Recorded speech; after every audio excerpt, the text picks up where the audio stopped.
Bonjour et bienvenue à bord de Dalmad, je suis Maël, le patron du Dalmad. On est parti pour 3 heures de navigation sous voile en rade de Brest.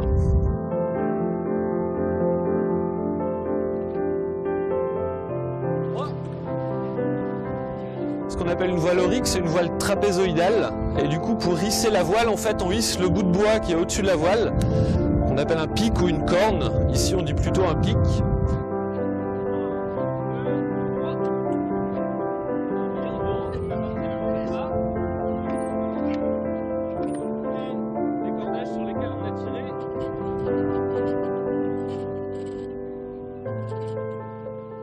Brest, donc qui est de l'autre côté de la presqu'île de Plougastel, avec le goulet.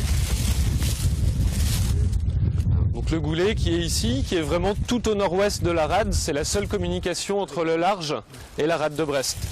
Donc, si on veut partir aux États-Unis, c'est par là qu'on est obligé de passer. Et nous, la partie qui nous concerne, voilà, la partie est de la rade. Donc on est parti du port du Tinduf qui est derrière nous. Donc ça c'est la baie de Daoulas et on a pas mal de rivières. On a la rivière de Moulin-Neuf qui amène au petit port de Pont-Calec qui est assez magnifique juste derrière. La plage de Porsgouenne, la rivière de Rostiviec. Et quand on redescend, donc on a la commune de l'Opérette. Juste par notre travers, l'entrée de la rivière de Daoulas qui nous amène au bourg de Daoulas. Et ensuite on arrive sur la commune de Logona-Daoulas. Après, tout ce qu'on voit au second plan, en arrière-plan, c'est déjà le nord de la presqu'île de Crozon. Donc là, on a la forêt domaniale de Landévennec.